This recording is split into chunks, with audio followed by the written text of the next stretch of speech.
Estás soltera, no disponible y siendo moda. Yo te quiero pero déjame. No me amas, eso se te ve. Y si sigues pues agárrate, que esta chica no la vuelva a ver. Yo te quiero pero déjame. No me amas, eso se te ve. Y si sigues pues agárrate, que esta chica no la vuelva a ver. Solo quiero ser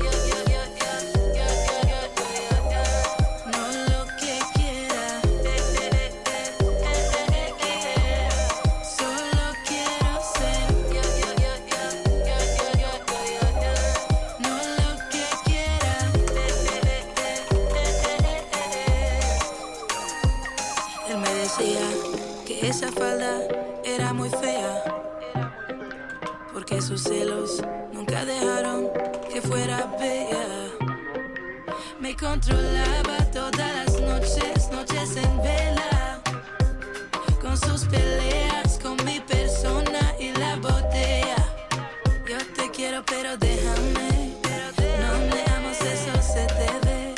Y si sigues pues agárrate, que esta chica no la vuelva a ver.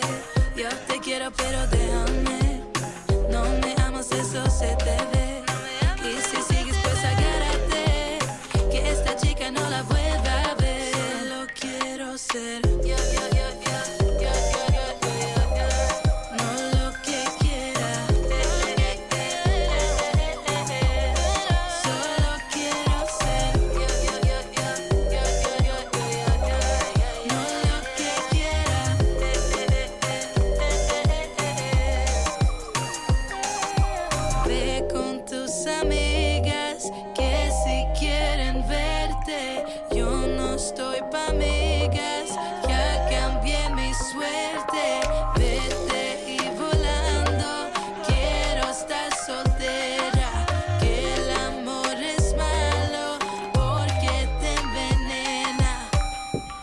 Solo quiero ser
Alrighty then, rock and roll, let's do this. Lunchtime live stream, Dungeon Master question and answer. Yeah, let's just hang out, have some fun. A lot of us are either working from home like me, or maybe you're not working at all, so I figure, hey, let's hang out, talk about D&D crap over lunch today, and yeah, it'd be fun. So there's usually some instructions down below about hashtag question. If you got a question, drop your questions down below, and yeah, we'll just answer questions. We'll hang out for about an hour or so. I have a meeting at 1 o'clock, so it's only gonna last about an hour, so get your questions in while you can.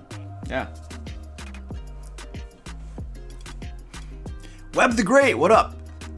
Oh man, Joe M, that sucks, dude. I'm sorry to hear that, man. But at least you get a vacation. Question, how are you? Ivan, I'm doing pretty well. I'm doing all right now. Dungeon Class, what up, dude? Marcus Leonard, hello. Andrea Farini, ahoy, what up? Even Lexington, hello, dude. What's up, dude? Anastasia Walsh, good to see you. Shadow Theory. Leighton West, what up, dude? Mr. Yak Cat. Ooh, I have cats. Oh, I have a cat in the box. We have a cat in the box already on the stream. Look at that. Guapo has decided to go in the box today, so there you go. He's grooming himself. So let's just like watch Guapo for a while. Diamantorius, good to see you again, buddy. Dragon Drummer. Nice. Somebody said it was his first time today. Was that Charles? Was that you? I think you were saying before that today was your first stream or something. Yeah, there were lots of kitties on the stream. Patrick Coyle, hello. Narf99, nice. Catherine Bischoff, hello. All right, let's do some questions. Connor is in the house. What up, dude? Nithrius, hello. How you doing, buddy? Evan was saying it was his first time. All right, what up, dude? Welcome. Which cat is my favorite? Yeah, that's. How do you choose a favorite when you have?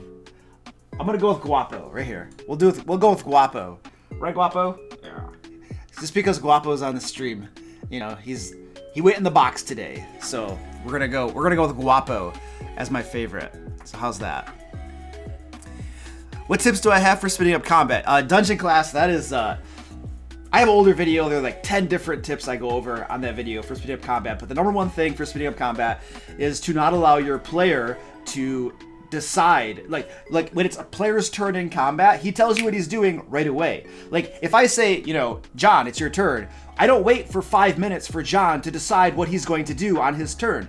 Like he has had about 10, 15, or 20 minutes, depending upon how slow your combat is, while everybody else was taking their turn to decide what he was going to do. I don't care if he's a wizard. I don't care if he's got to look through his spells. Like, when it's his turn, he's got to tell me within about 5 seconds what he's going to do. Otherwise, I'm going to start pressuring him. And I'm going to be like, I need to know what you're doing. I need to know what you're doing. And then he might get skipped. I might just say, okay, you know what? You're dodging this turn, and we're going on to somebody else. And he misses his turn.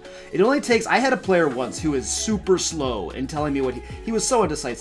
And I'll tell you what, I skipped him once in combat, I skipped him a couple times in combat, and he got really fast at telling me what he was going to do. So that is my number one tip for spitting out combat, hands down. Barking Cricket, do you have any other pets besides cats? No. Besides, I think I saw a mouse or a chipmunk that was in my garage like a month or so ago, but I don't think that counts. I think that is a pest, not a pet.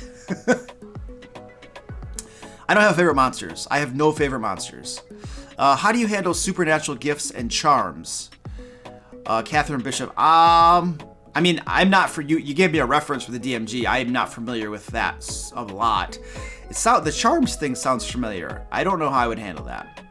I would probably, off the top of my head, if you're going to give your players a super bonus, like a special bonus or something, I mean, it could be, if it's a small thing, maybe it's a permanent bonus. If it's something that is pretty hefty and gives them a pretty significant advantage, then, you know, make it temporary. Make it last for like 24 hours or the next adventure or something like that. What's a good recommendation on creating homebrew items? I do not like homebrew items. This is funny. I was actually just sharing some messages with my friend John today about homebrew items, and he was linking me to, let me see if I can even find this. He was linking me to a homebrew item that was so overpowered that it was just insane. It's like, how do people even, like, why do they even create them that overpowered? And then how do their dungeon masters even allow it? It was called, I don't even know what it is. I'll have to go to the website. But it was like a special homebrew class, and it had so many benefits to it, like tons of crazy stuff that you get thrown into it. I think they're called weirds. There's a homebrew race called weirds, and they just got way too much crap.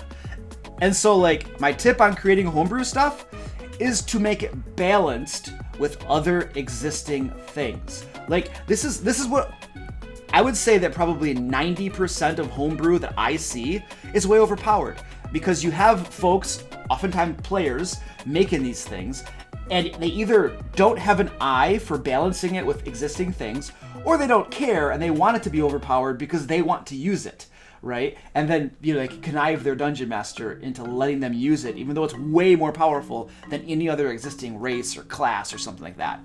And so my number one thing, anytime that I look at first of all, I don't really use homebrew in my games. I tell my players they can pick from the what do you want to call it? The official rule books. There's so many things in the official rule books. Homebrew is really not needed. But anyway, if a player really wanted to use some homebrew, I would look at it and I would be comparing it. If it's a race, I would compare with other races to see if the benefits are more or less in line with what already exists in the official rules, like other official races and stuff like that. So balance. Balance is my number one thing.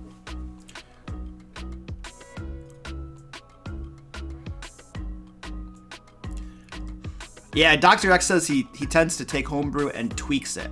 Take something official and then tweak it. Yeah, that's probably the best. That's the same methodology I apply to homebrew monsters. I take something that already exists, that's already been balanced, supposedly, and then I tweak it a little bit, right, to make it fit what I'm going for. And that is it's faster, it's easier, and you have a better guarantee of it not being like super overpowered and stuff.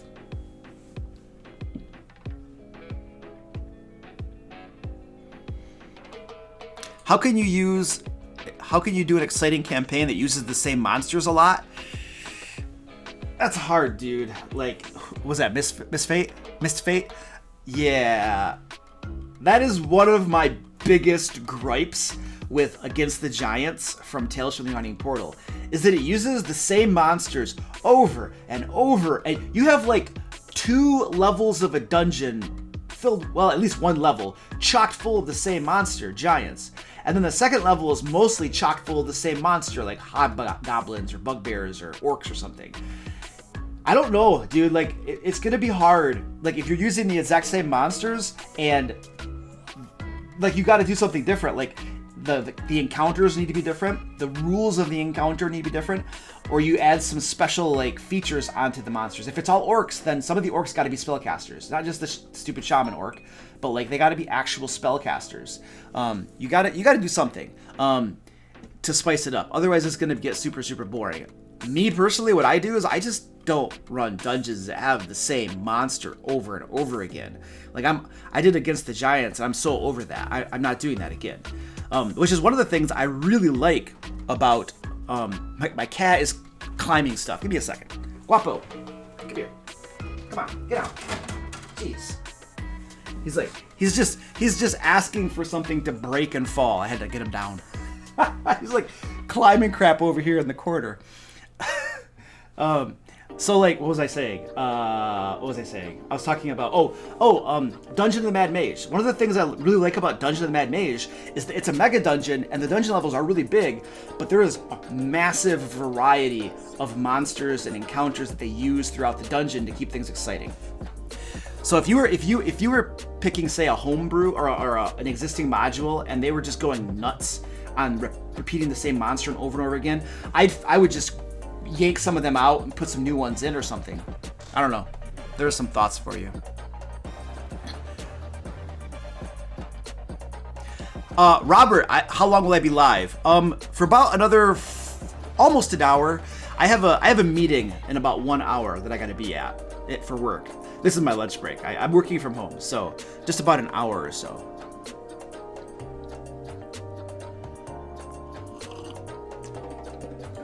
Andy says, any tips on running mysteries in Waterdeep? Nope.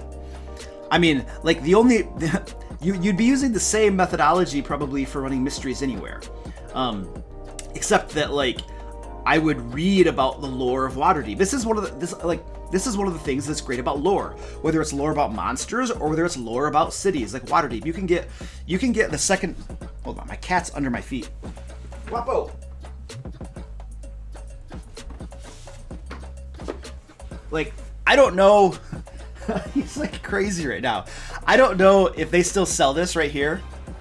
Let me see. Woo! Yeah. This right here is the second edition version of basically the City of Waterdeep. This box set right here, second edition box set, has crap tons of information about the City of Waterdeep in it. If you can find that, it's just called the City of Splendors. I don't even know if it's available for sale, but it has tons of information on Waterdeep. Now, yes, it is set in the year 1367 or whatever, which is before, that's the second edition world, before the third edition and the fourth edition, and then the fifth edition. So it's like a couple hundred years ago in the game setting, but who cares, dude? You can still use all that information. Anyway, if you're running mysteries, read up on the city, and you got to use your creativity. You got to think of mysteries that are going to exist and things that you can kind of pull into the game world. But a lot of times when I get great ideas, it's because I was reading lore or something about something or other, or monsters, and that like kind of spurks, is that a word? Inspires, maybe that'll work, creativity. So I would try something like that. So Andrew says, is my mug custom or available to buy somewhere? It's not custom. Where did I get this? I can't really see. This is dangerous. This is very dangerous. Where did I get this? Enchanted Nights in Mackinac City, Michigan is where I got this. It's a little game shop up in Mackinac City called Enchanted Nights. I don't know. I'm sure you can Google it and find the physical store. That's where I got it from. Whether you can order stuff from them online or not, I do not know. Joe M says, this is the second time this stream that Guapo has run off and given you a dirty look. Guapo! Guapo! Guapo! Well, here comes Squeaky. That's Squeaky. Guapo is not, he doesn't want to, yeah, he's not happy with me. Well, the first time he was climbing on stuff and he was gonna knock something over. And then the second time he was like under my foot and I'm like trying to move. So poor Guapo. He wants attention. Hey, Talera, how's it going? Good morning. What's the best way to play your big bad, like angry or no emotion? Or just insane? How do you play your big bads? That's just role-playing. That's just acting that way. I would just, if I wanted to role-play my big bad and it's having no emotion, I would just not show emotion when he talks. Or if I wanted to be angry, I would just have him be angry when he talks. I mean, that's... I don't know that there's a deeper answer than that. What's my favorite module, Layton? I don't know, dude. I don't run modules a whole lot. And the limited exposure I've had to modules tells me that Tales from the Yawning Portal is hit or miss. There are some good ones in there, and there's some really bad ones in there. I have run Waterdeep Dragon Heist. I thought that was pretty good. I think it would probably be a challenging module for a new Dungeon Master, in my opinion. But I thought it was good. Dungeon of the Mad Mage, I like the variety in that thing. Now it's a mega dungeon, so I wouldn't run it as is, in all honesty. Like, just top to bottom, where you just keep going deeper and deeper. The way that I would run Dungeon of the Mad Mage is I would make all the levels their own separate adventures that the party could go on. And I would split it up and just place them at different places in the game world. And I'd probably I would have to invent, like, plot hooks and reasons for going into those dungeons. But that's how I would do it, for sure. I would not just run it top to bottom as a mega dungeon. I don't think that works super well for most groups, in my opinion. Most groups want a little bit more story, reasoning, or reasons to do that sort of thing. And the module itself is really bad at giving you plot hooks, reasons for your players to go down into that dungeon. Like, it has some in there, but it's like, find X person, and X person is like on the 5th level. So they're gonna play for like a year before they ever find that person, which is just kind of bad design in my opinion, but it's a great dungeon. You just gotta do a little bit of love, add a little bit of love to it to create some plot hooks and stuff. And then I would just break it apart and run it as separate adventures that you would lead your group to. Ninja Theory Ashrams, what up? Happy Hump Day, yes. Thunder Bites, yes, you made it. Good job.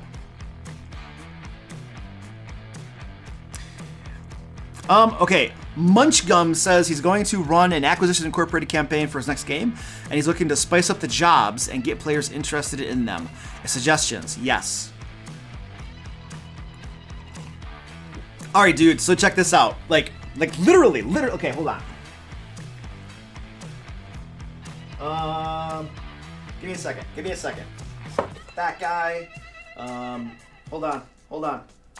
I'm looking for stuff. And this guy, where's the other one? Oh, this guy. That guy right there. I got that guy. Hold on a second. You can probably do that one. Xanathars, Dragon Heist. Okay, let's just do this. Okay, this is how, so my buddy John and I came upon this method for running Acquisitions Incorporated, and I think it's amazing. It's so awesome. John was on my channel on our live stream last Friday, I think. And we talked about crap. But so he and I love Acquisitions Incorporated style of games. And the method that we hit on for running Acq Inc. is basically to take a variety of modules. I'm going to hold up a bunch of modules here. Okay, so I have more than this, but that's not working. So let's pretend that you have 3 modules, okay? I have Ghost of Saltmarsh, I have Dungeons of the Bad Mage, and I have Princes of the Apocalypse, okay? So I have these 3 modules, all right? Now what I'm gonna do is, let's pretend that my Acquisitions Incorporated, I'm just gonna say Acq Inc. Let's pretend my Acq Inc. group is at level 5. Then what I'm gonna do is I'm gonna go through each of these 3 modules, and I'm gonna pick out a level 5 quest from each of them. And I'm going to basically pitch a plot hook for each of them to the players. So, go do this from this book and go do that. Basically, they have 3 options. Another Mayordomo, it could be a job board, or however you get your quests to your Acq Inc. group. You give them those 3 plot hooks, and you're going to have to customize a little bit to fit your group and stuff, but the adventure can mostly remain as is from those modules. And you pitch the 3 plot hooks, and your group chooses which one they want to do. I should not pick that finger. Let's say they pick this one. Okay, you see why I shouldn't pick that finger. If they pick this one, well, that's the adventure you go off and prepare for them straight from the module. This allows you to give your players choices about what they want to do, and you're using all of the different adventures from modules without having to be beholden to run a module straight through. Because that's usually what I don't like about modules, is that once we decide that, let's pretend that we decide we're running Princes of the Apocalypse. Once we've picked this, then we're pretty much got to run the whole things through, unless the party derails and goes and does something else. So my preferred method is to do what I just said. Take a bunch of different quests from the modules, sprinkle them all over the place. That way they can pick, your group gets to pick what they want to do. And so that is how I would recommend running Acquisitions Incorporated style of game. Makes your life easy too, and gives your players options. Army Aircat says, any advice for converting older modules to 5th edition? Should I just focus on using newer monsters, or try out old monsters with 5th edition stats? Okay, dude, whatever. What you want to do, literally, this is an older edition. There is definitely probably somewhere in here a little tiny adventure. If I wanted to use this 2nd edition adventure in my game, I would literally just find the monsters that are in here, replace them with monsters from 5th edition, balance the encounters according to the level that my party is going to be at, and then I would look at things like traps in here. And the traps, I'm going to have to decide, I'm going to have to adjust those things a little bit, because, the game rules have changed a little bit. That's it, though. That's it. The story, the maps, most of the stuff is the same. I'm just swapping out the old edition monsters for the new edition monsters, and I'm rebalancing those encounters for the new edition, for whatever level my party happens to be. So yeah, that's it. And that's, by the way, that's the exact same thing you would do if you were taking a 5th edition adventure that was, say, 5th level, and you wanted to turn it into a 7th level adventure. You would literally just rebalance the encounters. You might have to swap out some monsters that are way too weak, so you can put some stronger ones in there, but essentially you're talking about the exact same process.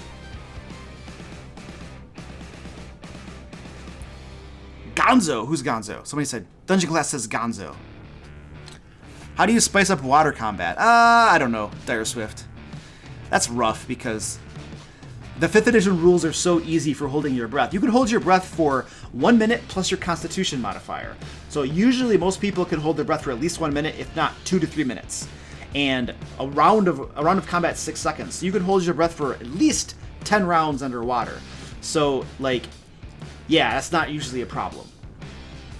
You'd probably have to homebrew a mechanic whereby each time you get hit by a weapon, each time you take damage, there's a chance you make a Constitution saving throw, or your breath is expelled from the pain because you get hit and you're like, oh, you grunt or something and you can't hold your breath, and then at that point you're in trouble.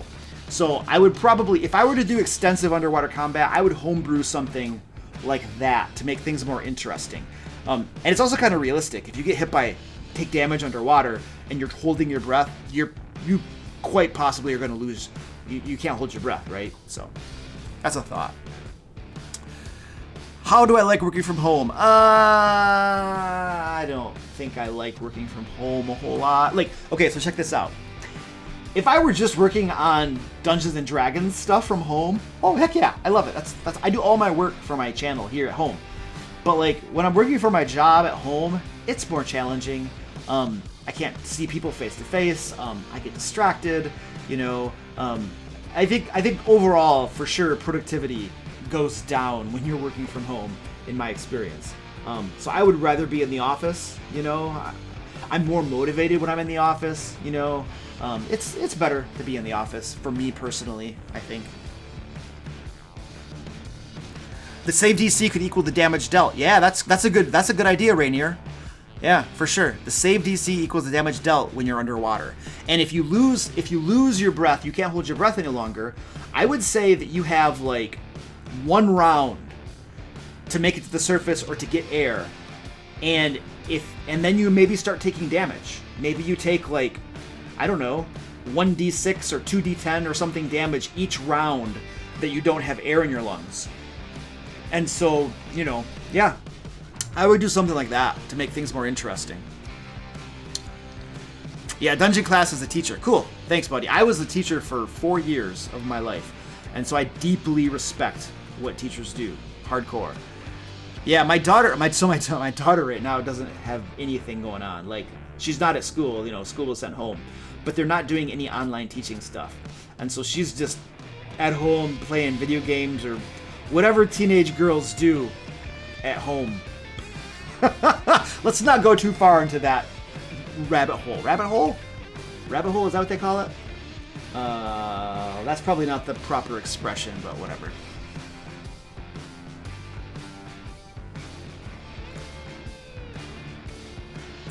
Evan Shepard says, this is a good question. Evan Shepard says, is it wrong to ask for small amounts of money to cover the cost of going online? I'm running 3 games on Roll20 now, and I feel like I might be spending a bit too much on modules, etc. Heck yeah, dude. Absolutely. Like, the very first 5th edition game that I joined, the group was like, okay, yeah, come play with us, but, pay us, everybody chips in like $5 to cover Dungeon Master costs. And I'm like, okay, that's reasonable. Like, seriously, how much is a module on Roll20? Probably $30 or something? $30 to $50, I mean, this is... The too long didn't read or listen is going to be, yes, reasonable for your players to chip in. My buddy John and I have talked about this extensively. Like, we think that it is absolute horse crap that Dungeon Masters are always the ones that get saddled with buying modules or buying books, or why is it that Dungeon Masters are the ones that buy dice for their players and even buy their players the Dungeon Master or the player handbook? Like this is a shared hobby. Like, why is the Dungeon Master the one that's expected to do everything? We have to spend time outside of the game preparing for it. Then we have to run the game. A lot of times, if there are problem players, we're expected to deal with that stuff. We're expected to do the scheduling a lot of times. A lot of Dungeon Masters host the game in their homes, maybe provide meals and stuff to their players. Like, why? It's okay. So that's a long rant right there that I could go on. But it is 100% reasonable for players to chip in on these things. There's nothing unreasonable about that at all. It's not fair for the Dungeon Master to burden everything. It's kind of ridiculous. But yeah, So do it.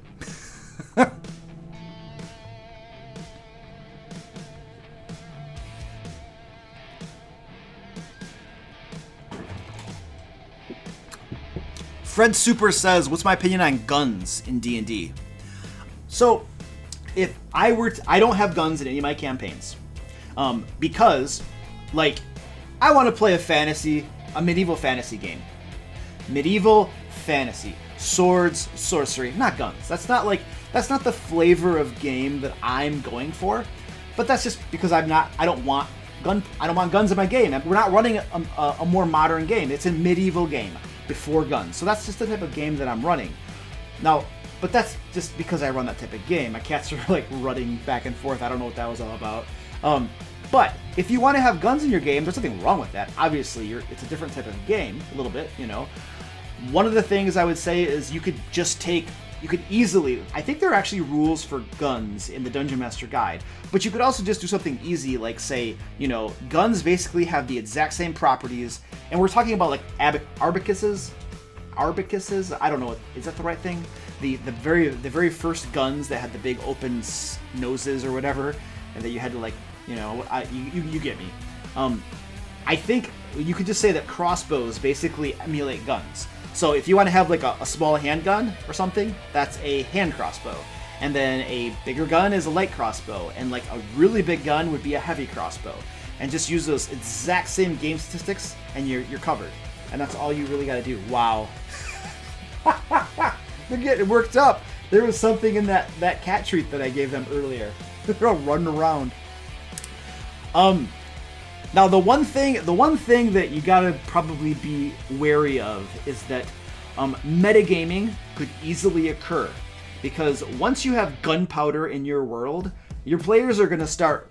Some of them might start wanting to use their like 21st century knowledge and import it back into the game world. So they'll be like, oh, there's gunpowder. Okay, well this is what I want to do. I want to get a blacksmith who's gonna make 2 spheres like that.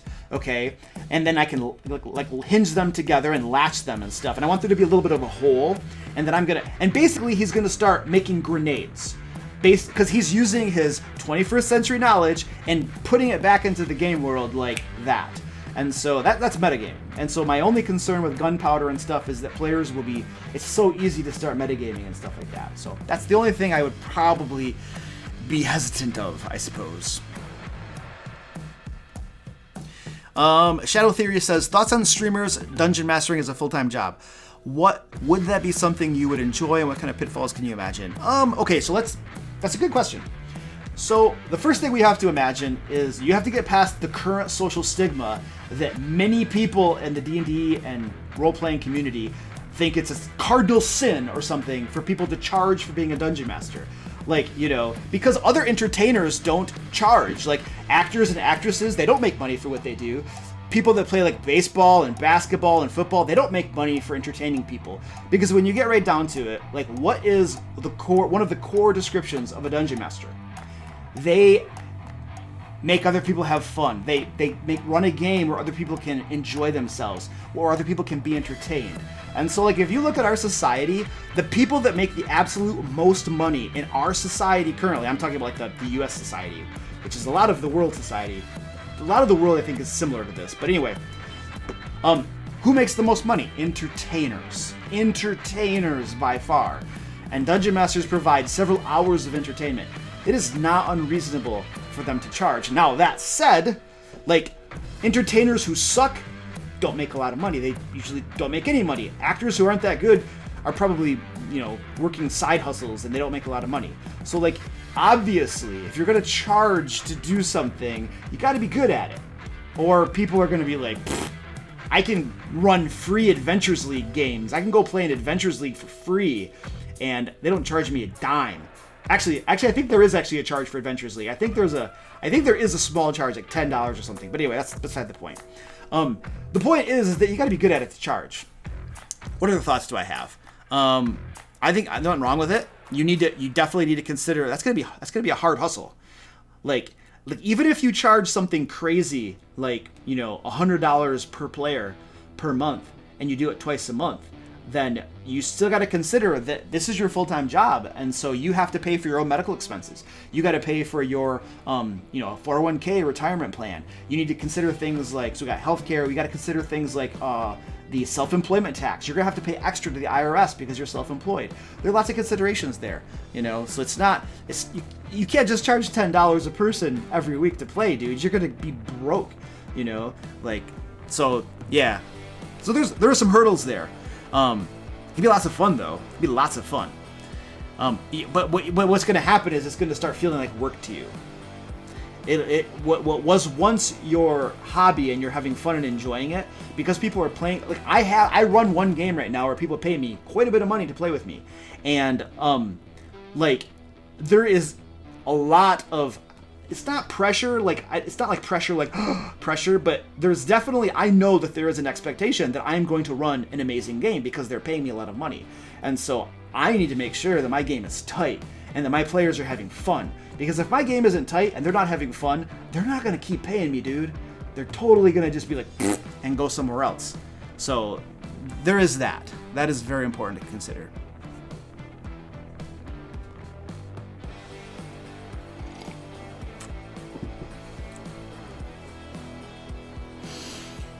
Oh. All right, let's do I forgot to do a little thing here.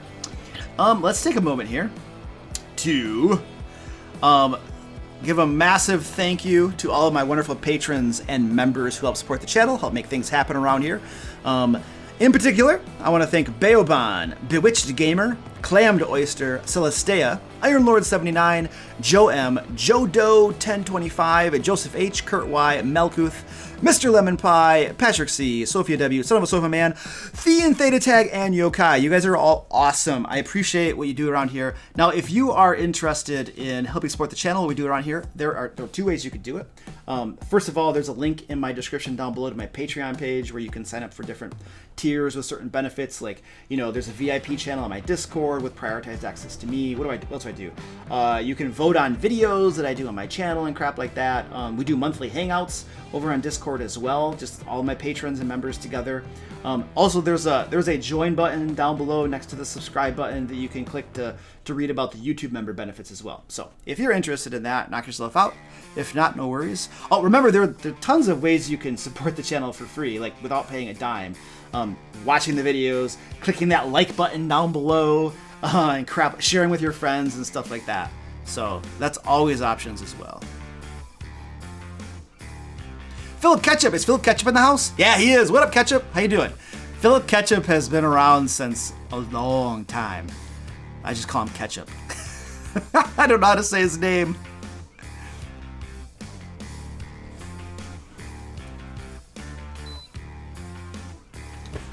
I saw a question. My players complain they shouldn't have to help pay for in real life books since they are free online PDFs. Illegal but still available.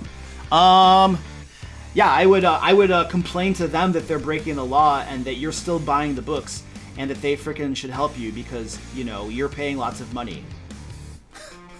It's not legitimate. Like, I had a player once who was like, all information should be free, and he didn't want to buy a player handbook. And I'm like, you are an idiot. Like for real, man. Like, Wizards of the Coast, they have to pay the bills. They have employees and staff that are creating these books and doing tons of work. They deserve to get paid.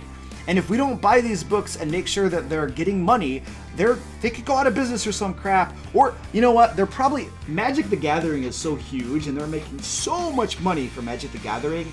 I don't see them going out of business, but it is common for businesses to regularly, review the different things they're doing, and then if something is not lucrative or they're losing money on it, they might stop doing it.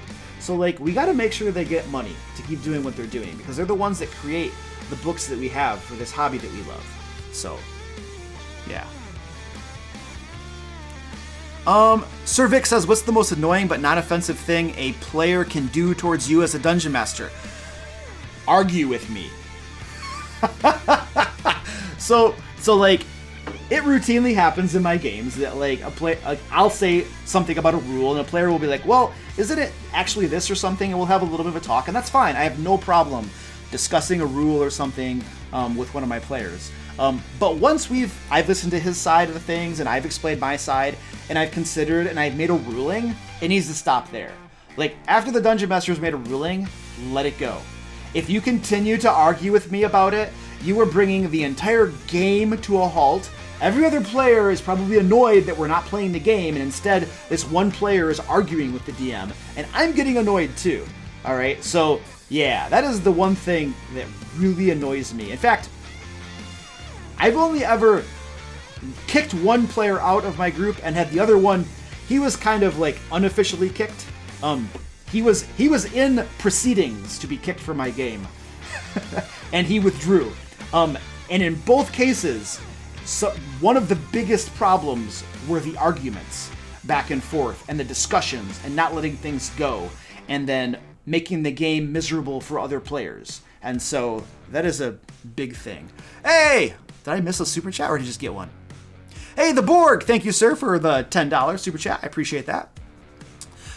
His question is, my party is on a collision course with a white dragon they can't possibly beat yet.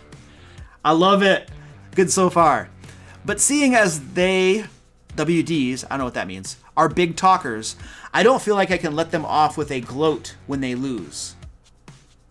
I don't know what letting them off with a gloat means. But let me see if I can parse this out. Okay, so I suppose if they're going to talk to a white dragons are known as one of the stupidest dragons. I'm just going to throw that out there. But if they're going to talk to the white dragon, if they can't convince him to like stand down or let them go or not fight, like, and the white dragon is legitimately angry at them and has a reason to attack them, then you got to do it, dude. You got to do it. Like, they're going against a dragon. They need to understand it's a dragon, and there could be consequences for facing off against the dragon.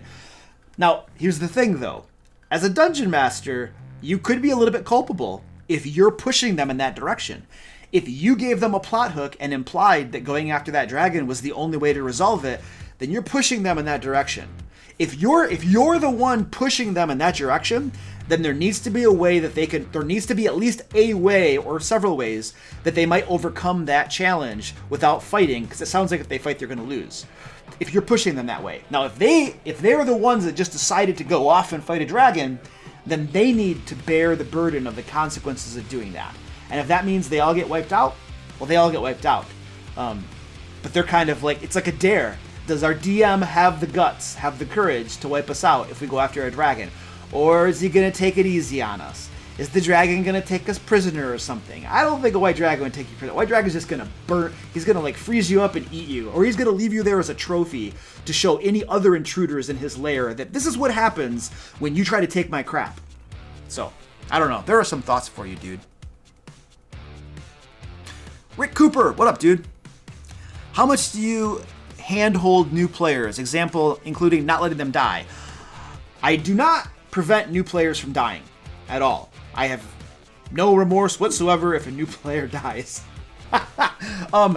Now, as far as like helping them learn the game and understand the game mechanics and make intelligent decisions and stuff, absolutely. I am going to make sure that they have the proper information at their disposal to make good decisions for their character. And I'll give them information. If they're in the middle of combat and all they're doing is attacking, I might say, hey, you know what? There's some different things you could do. You might try to push somebody prone. You might try to grapple them.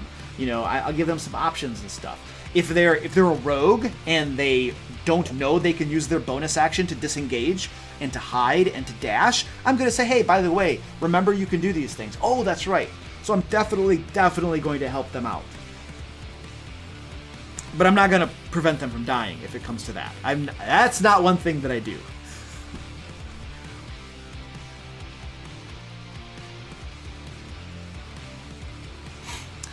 What's your favorite race from the books? Half-Elf. Half-Elf is amazing. So much good stuff from Half-Elf. Marcus Leonard, what up, dude? What is the most memorable encounter you have DM'd or played through in an abandoned dwarven hold? I don't think we've ever been in an abandoned dwarven hold, so I'll say there is none. Sorry, buddy. That's all I got. Hassan Trower says, have you looked at the Explorers Guild the Wildermont yet? Nope. If so, what are your thoughts? I have none. I probably, even if I had bought it, which I didn't, I would never have time to read it. I don't have time to read that stuff. I have this module right here. I've read like hardly any of it, and I bought this a while ago. This one right here, I've read hardly any of it, and I bought this a while ago. This one right here, I bought years ago and haven't read much of it at all. I have so many D&D books that I buy and never read because I don't have time. And I don't need campaign settings. I run things in Forgotten Realms. I'm perfectly happy with them. And I believe the Wildermount or whatever thing is a new campaign setting. I have no interest in new campaign settings. Unless there were a Dark Sun. For whatever reason, the idea of Dark Sun like interests me. From what I've heard of it, it sounds really cool.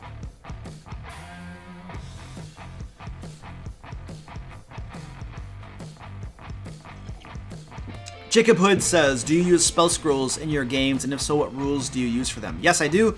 I use the rules from the Dungeon Master Guide. Period. End of story. I don't do a lot of homebrew rules. Most of my rules are whatever the book says. That's how I like to do it. Viper Venom, hey, it says, don't forget to plug your merch on behalf of Danny. Oh, that's funny. Yeah, Danny is one of my moderators and one of my YouTube members, and she always wants me to plug my merch. So so right now, pinned to the chat is a shirt. It says the DM Lair on the front of it, and then on the back of it, it says, I've been a Dungeon Master since high school. So if you're interested in sporting some killer merch, you can click that thing and it'll give you some options for ordering it. I have hoodies too. I have hoodies that basically say the same thing, and stickers. I need to get like a hat. I need to get a hat or something. Whatever. What's the best trolling a player did to you? Bats. I don't think a player has ever trolled me. I don't think. I don't know. Tutmos Tour says, sorry if I mispronounced your name. I'm bad at names. Do you have a method for how you implement plot hooks? I think so. So basically, a plot hook is going to have a source, whether it's a person or a job board. There's going to be a source where the players are going to find the plot hook or be told about the plot hook, and then I'm going to tell them what the problem is. There has to be some sort of problem that needs to be resolved, and that's what people are asking the players to do, resolve the problem. And then there has to be a motivation, or not a motivation, there has to be a motivation. There has to be something that motivates the players to resolve that situation, whether it's gold, magic item, treasure, increased reputation, doing the right thing. So you gotta have a source, you gotta have a source of conflict that needs to be resolved, and then you gotta have a motivation, something that's gonna motivate your players to go do that thing. If you have those elements, then you're on your way to a pretty solid plot hook. Hey, Clammed! What up, dude? The Clam! How you doing, buddy? How do you collect thank you for the $5 super chat. I do appreciate that. How do you collect maps for your games? Do you make your own or use pre-made ones? I would say a combination of both in most cases. And what I mean by that is I will usually I don't just make a map from scratch, like out of my own imagination, because I don't think I'm particularly creative when it comes to maps. Usually what I'll do is I will do a Google search for maps, and then I will just kind of browse through all the images. I'll find one that I think looks really cool, and then I will take out some graph paper and I'll kind of like do something similar to it, that has the same sort of idea. It's not a pure copy and paste, but it's pretty close. And then I'll customize it a little bit for whatever I had in mind. That's generally how I make my maps for most of my stuff.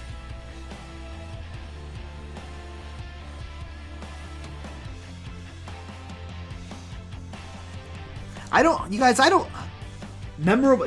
I've had a couple questions so far about memorable encounters, and I play Dungeons and Dragons like every week or sometimes twice a week. Like, we have so many encounters, and so many of them are really cool. Some of them are going to be lame and boring. Of course, you're going to have those. My cats are just running all over the place. But, like, there are so many really fun, cool encounters that we have. It's like, I could just spend an entire stream going over tons of exciting encounters, Yes, Malkuth, very good point. The players make encounters memorable. Absolutely. Depending upon what they do. Yeah. Kentucky Fried Gamers says, you need an I survived a game with the DM Lair shirt. Oh, that is a really good idea. I'm going to write that down. I survived a game. You were one of my one-shot winners, weren't you, Kentucky Fried Gamer? I'm pretty sure you were. Like, guys, every so often, every quarter, actually, usually what I do is 4 times a year, I'm planning on doing giveaways for my members, my YouTube members, and my patrons, whereby 4 of them get to play D&D with me. And I'm about to do another one of those, by the way. And there'll be an announcement in an upcoming video about it. But I'm pretty sure that Kentucky Fried Gamers was one of my winners. I'm going to write that down. I survived a game with the DM Lair. Oh, that's funny. All right, I got it written down. Good idea. Martin Van, I'm not going to try it. Sorry. If you play online, what virtual tabletop would you recommend? I use Roll20, Martin. It gets the job done. Sometimes I feel like it was designed in the 90s based on its user interface and stuff like that, but it gets the job done. Another good one that I've heard of is Fantasy Grounds. I have not used it. I'm not familiar with it. I have been told that Fantasy Grounds has a steeper learning curve. It's more difficult to learn how to use. So that's all I can really say about that. Roll20 gets the job done though. Joe M would buy that shirt. That's cool.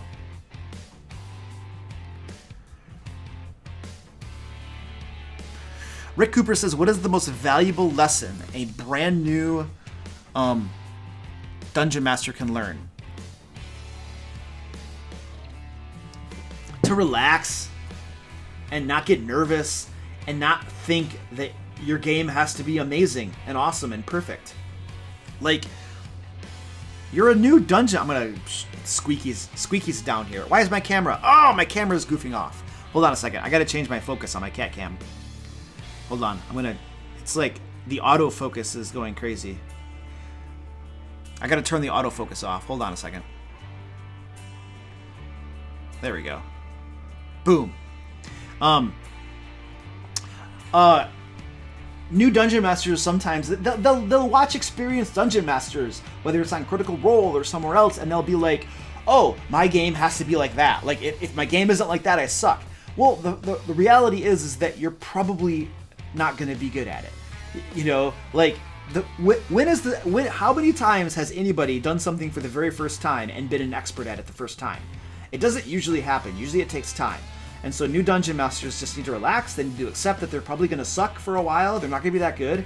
And they're going to have to keep trying to get better and keep learning, right? And that is the important thing. Not trying to be perfect the first time. The first time I rode a bike, I crashed and burned into the side of a hill and went home screaming to my room, crying, bawling like a baby. That was my first experience riding a bike. I wasn't doing wheelies and crap with my bike. It doesn't work that way. Squeaky's just gonna sit there and do nothing.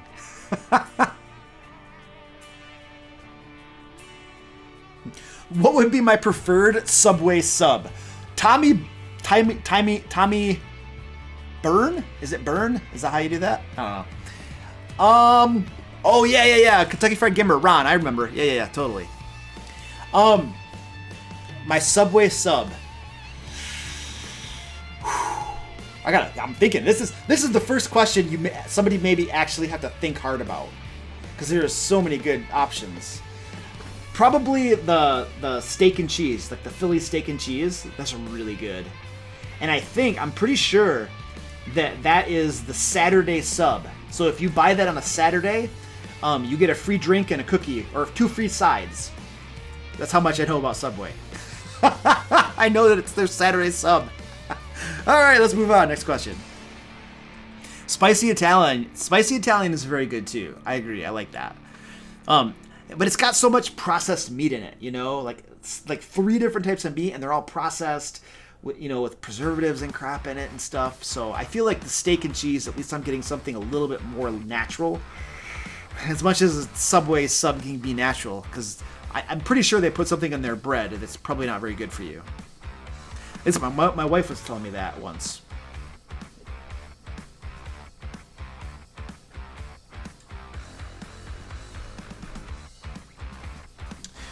So Martin Helian says, move my in real life game to Roll20. It's much more difficult to get my players to roleplay. As a DM who acts out scenes and voices a lot, how can I do this online when I can't get up and act? You use your arms and your face, dude. Like, I'm in the same boat as you. Like, stand by. So like, this camera right here that you're looking at, this is the camera that I don't have a full screen version of it right now, but this is the camera that I use when I'm dungeon mastering. And so what can you see? You can see my hands and you can see my face. I can't stand up and do stuff because all you're going to see is my belly and nobody wants to see that. So like when I'm dungeon mastering online, this is what I have. And so I use my hands a lot. I will use gestures. I'll use my face. That's what you got. You got to use the tools that you have available to you, you know? And sure, it might be harder to roleplay when you can't get up and use your entire body. And if you just moved your game there, then your players are probably still getting accustomed to having a different venue to play, you know? And so it'll take some time for them to get used to that. I'd give it some time. I don't have a magic bullet for you, dude.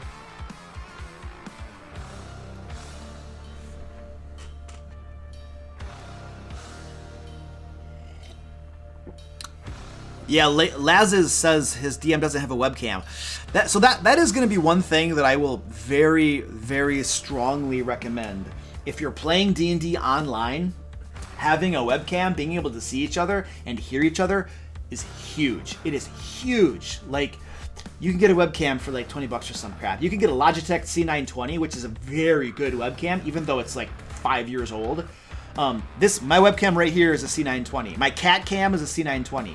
This right here is a Brio, which is, I think it's a $200 webcam, so it's a little bit more expensive. But that's still cheap. But anyway, playing online when you can see people and hear them is huge. You can use Discord for playing online. You can just use voice chat or voice and video on Discord, 100% free. I use Zoom now with my players, because I feel like the audio quality and the video quality is a lot better on Zoom, but that's a paid option, so. You don't have to use video, but it makes the game a lot more immersive and a lot better when you can see people's faces. Because, like, most of our communication, like, there's a breakdown of communication. Like, there's what your body language, seeing people, there's the tone of their voice, how they say things, and then there's the actual words they use. Most of our communication happens through our body language and being able to see my face and the expressions I'm making, okay?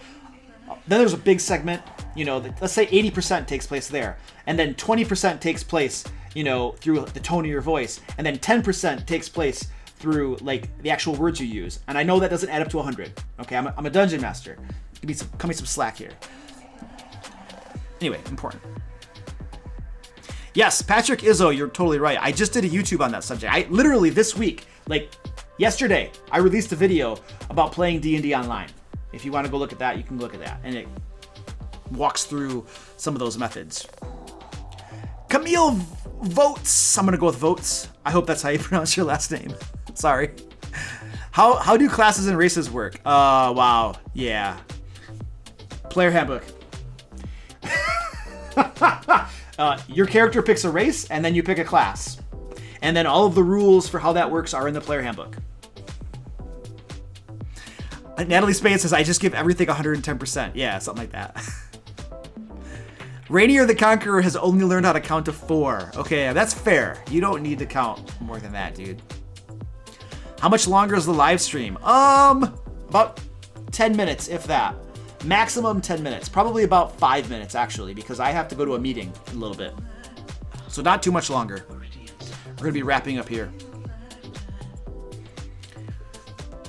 What is the best campaign I've hosted? I don't know. A lot of my campaigns are lots of fun. I can't pick one. Tommy Richard, man. Okay, dude, check. He says, I'm a new DM and I gave my players too many magic items up front. How do I counteract that to even the playing field? Well, you have two options, dude. They're really just two options that you have available to you.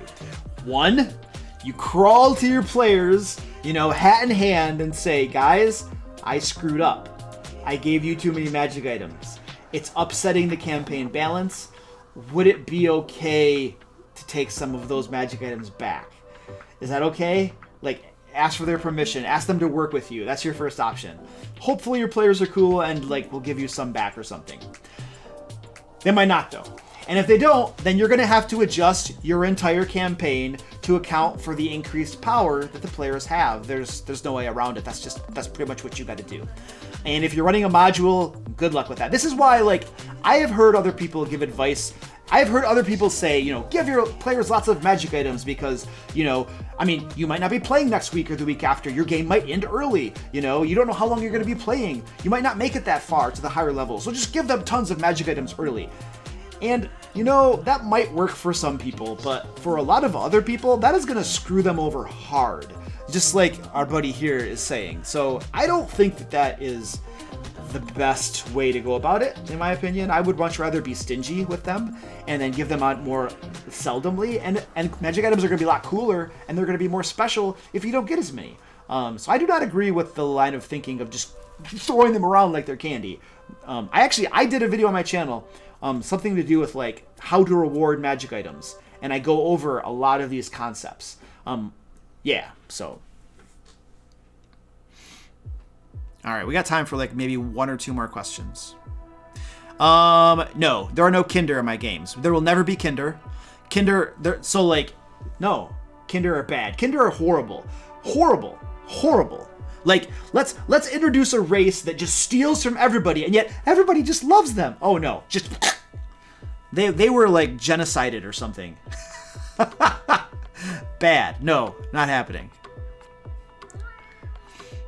Yeah, Catherine says you can ramp up the monsters with similar items. Well, yeah, you could, but then when they kill those monsters, they're going to get those magic items that the monsters had. And then they have even more magic items. So that is creating a death spiral. A Kinder. A Kinder is from what is that campaign setting? Kryn? Dragonlance. Yes, thank you. Kinder are from Dragonlance. Go look it up. They're just abysmal little. They're kind of like a halfling, only they steal from everybody. They're really horrible thieves, and everybody just kind of like overlooks that flaw and just thinks they're lovable and adorable anyway. It's just so illogical and dumb.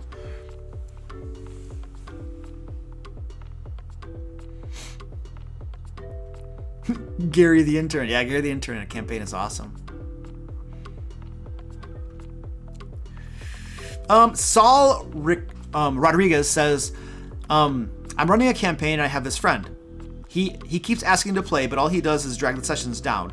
How can I kick him out without being a douche? Cheers from Brazil. You're screwed. Like there is no way to do that without it probably negatively affecting your friendship. Unless your friend is like really, you know, like, what do you want to call it? A big man, you know.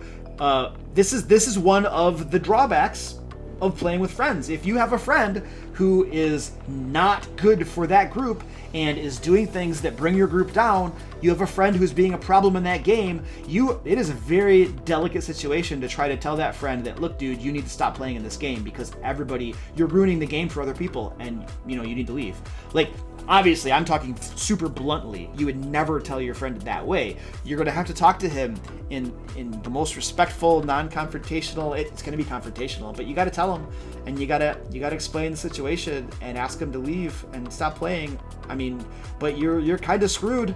I don't know a way to do that is not going to somehow damage the friendship. I don't know. You know, I just don't know how that's going to work.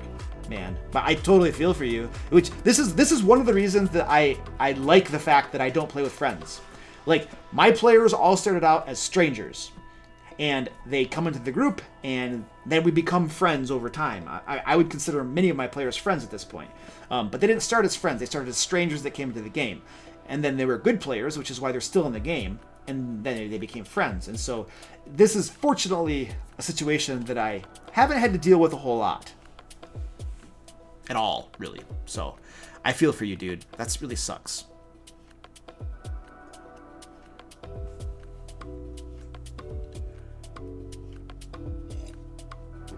All right, ladies and gentlemen, I I think we're done.